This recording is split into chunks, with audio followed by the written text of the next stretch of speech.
Anyway, former Correctional Services Commissioner Linda Mtee was a no-show at the state capture inquiry today. The former prison boss's appearance and that of Pretoria Magistrate Desmond Nair have been postponed after they raised issues with the commission. The bribery allegations related to Bosasa. Last year, the Zondo Commission heard evidence that Mtee received a 65,000 rand a month for several years in kickbacks from Bosasa. Nair is alleged to have received security upgrades to his home worth 200,000 rand. Our reporter Manqoba Mqunu is following the story for us. He joins us live. So the former prisons boss not pitching up for his testimony. What were the reasons? Well, Shahan, certainly the former Correctional Services boss not coming to the State Capture Commission, and he says that he was not given enough time or enough notice by the Commission to come before it. And he blames the Commission for actually issuing that notice of set down a bit late, saying that he doesn't believe that this will be prejudicial.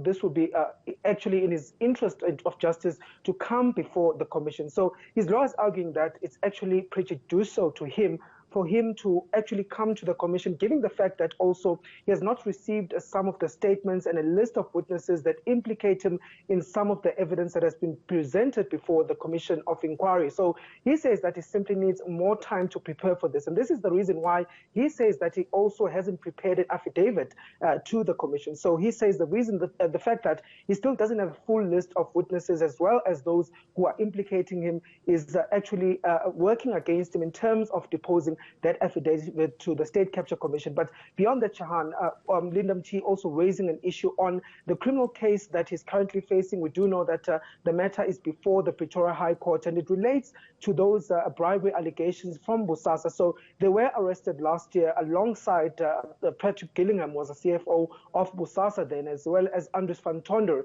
and even Angelo Agrizi on allegations of bribery at Bosasa. So he says that by further giving testimony, he could actually incriminate himself in the evidence, and fears that he could also reveal his defense that he's using in that case. So those are some of the real issues that he has raised with the commission. But let's take a listen to his lawyer explaining some of these issues.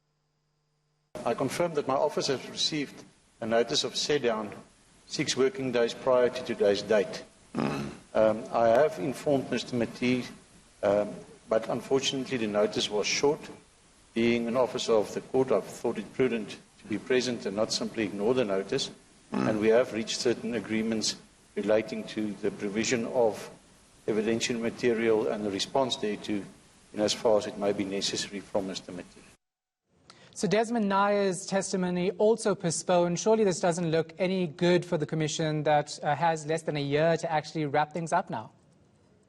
Certainly, Shahan, and Desmond Nair also raising similar issues to that of Linda Mtee, the fact that he was also given a notice of a set down on the 10th of July, which is 6 working days to now. So he says that he also hasn't had enough time to prepare, given the fact that also there are 2 outstanding affidavits that still have to be given to him of statements that were made by some of the witnesses who have implicated him. And we do understand that one of those witnesses has fallen sick or is rather isolating from COVID-19. But certainly the chair wasn't quite impressed with the turn of events that happened there, given the fact that the State Capture Commission has not only taken 700 million rand of taxpayers' money, but the fact that it has simply no time, Shahan, to be not having a sitting at this point, given the fact that it only has 8 months left to conclude its work. And so the chair really not taking what happened today very lightly. He says that, in fact, the evidence leaders need to look into the issue. And this is what he had to say, Shahan.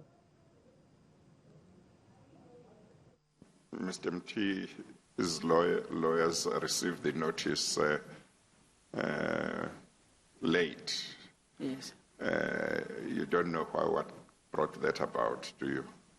No, Chair, I do not know. But, Chair, what is also is important to note is that up to now we have not received the response to the 10-6 notice that Mr. Mtee had been given. That is, he hasn't provided an affidavit yet.